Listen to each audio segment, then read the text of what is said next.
This episode of Marijuana Today Daily is brought to you by our new sponsor, Greenworks Consults, a company run by longtime listener to the show, Jason, who's an expert when it comes to helping businesses get better at doing business. Jason and his team over at Greenworks Consults are good at helping entrepreneurs tune up and dial in their business operations through better project management, workflow mapping and design, and process standardization. They're experts in Lean and Six Sigma and can work with you to make things run more smoothly and profitably. Learn more about what Greenworks Consults is up to over at greenworksconsults.com, with works spelled WORX. That's greenworksconsults.com. Good morning, Marijuana Nation. It's Monday, December 2nd, 2019, and you're tuned into episode 849 of Marijuana Today Daily. I'm your host, Shay Gunther, and I'll be walking you through today's marijuana news and headlines. As always, we have a full and busy day of cannabis news in our hands, so let's jump right into it. We lead off today's news with a great headline out of Michigan, which opened up for legal adult use sales for the first time yesterday, as the state continues to advance its ever-progressive cannabis program. In a fitting bit of founding commerce, the first legal sale of adult use marijuana in Michigan went to poet and marijuana activist John Sinclair, who was arrested back in 1969 for having two joints, ultimately spending 3 years in jail on a 10-year sentence before becoming a well-known figure in the legalization fight, particularly in his home state of Michigan. So there was some cosmic justice meted out when the now 78-year-old Sinclair bought 10 marijuana pre-rolls yesterday in Michigan, legally, one of which he fired up shortly after in celebration at a poetry reading. Awesome news. Kyle Yeager over Marijuana Moments nicely details the finalized plans by the U.S. Drug Enforcement Administration to allow for the legal cultivation of 3.2 million grams of marijuana, or just over 7,000 pounds, for the year 2020, up 30% from 2019's level.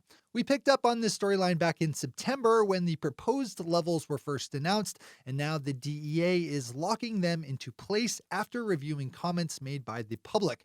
The 7,000 plus pounds of legal marijuana will be grown by the University of Mississippi to be made available for the limited number of academic studies the DEA approves. Pop over to Kyle's piece if you want more here. Jumping up to Canada for our final top story, we have Kathleen Harris over at CBC News picking up on a freshly released statistic from Public Safety Canada showing that just 118 people in the country have managed to get past cannabis crimes pardoned from their records, out of an estimated total pool of at least 10,000 people. That comes 4 months after the passage of a bill that cut the previous waiting period of 5 to 10 years, as well as the $631 Canadian application fee. There are a lot of general reasons why people don't end up jumping through hoops to get their records expunged in cases like this, so it should surprise no one that the participation rate was so low. The only way to do pardons and expungement in a just and fair way is through an automated process requiring no action at all from the people whose records are being fixed. A good one to read and an important issue to have a handle on. Those are our top stories for today. It's time for Marijuana Today Daily Headlines Blitz. Before we blitz out in headlines, let's quickly thank our new sponsor, Greenworks Consults, which is run by a longtime listener to the show, Jason, who's an expert when it comes to helping businesses get better at doing business. As the legal marijuana business landscape gets more competitive, it's more important now than ever that you tune up and dial in your business operations. Every dollar in waste from business inefficiencies is a dollar that does not end up in your bank account at the end of each month. Do your bank balance a favor and get in touch with Jason and his team over at Greenworks Consults today to see how they can help you do business better. They're pros at things like project management, workflow mapping and design, Lean, Six Sigma, and process standardization, all of which they will bring to bear for you right after you pop over to greenworksconsults.com to get in touch. That's greenworksconsults.com, with works spelled WORX. greenworksconsults.com. Big thanks to everyone over at Greenworks Consults for the support that helps us keep our news lights on. All right, time for the blitz. Up in Canada, the Ontario Cannabis Store flirted with the edge of the rules allowing for legal marijuana marketing when it posted and then deleted a tweet promoting a Black Friday sale on cannabis that included the price of the marijuana. That is not allowed under Canada's marijuana marketing rules and regulations, which moved the tweet's deletion after the OCS consulted with Health Canada officials.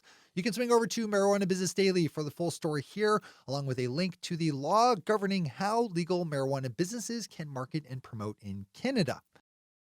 Senate Minority Leader Chuck Schumer of New York spoke last week about the need for the USDA to extend the public comment period it's holding on the proposed regulations of hemp.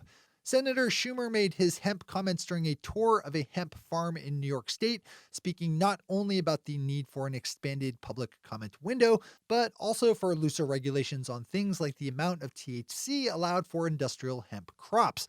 I think one subtle, interesting thing of note here is the language Senator Schumer used on that particular matter, saying, quote, "There are all kinds of issues, and some people believe the THC level they set is way too low because it's way below the harmful level," unquote. Senator Schumer actually meant psychoactive level, not harmful level, because as we should all know by now, marijuana is one of the more safe drugs around. You have to consume an insane amount of THC to be actually harmed by it.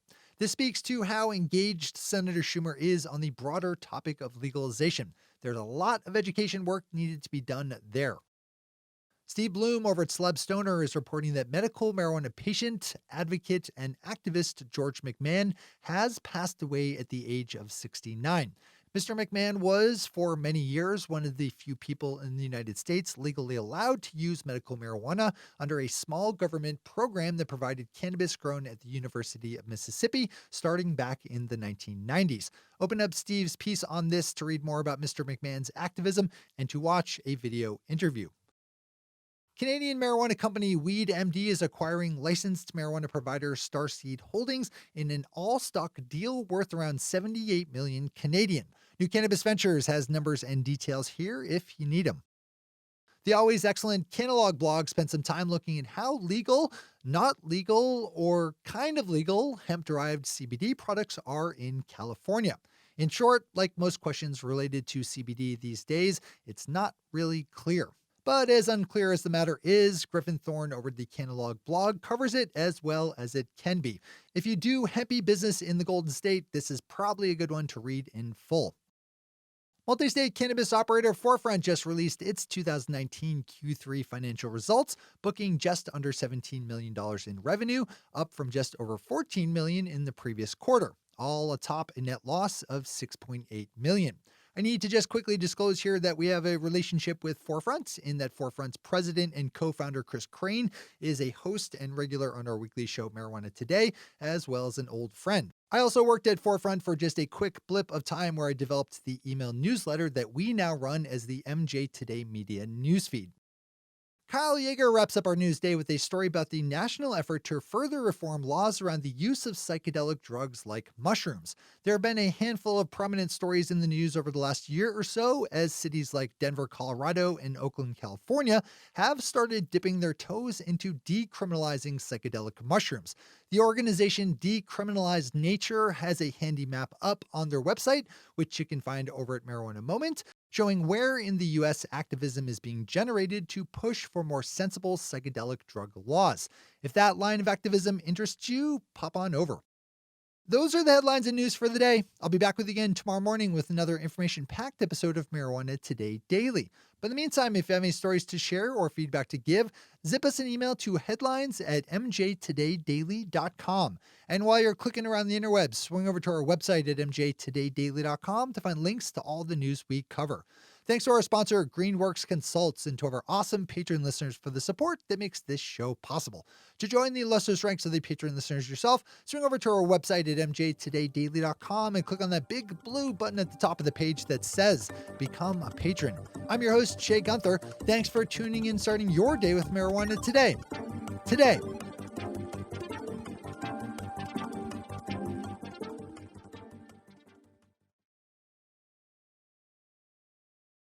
One take, Shay. One take.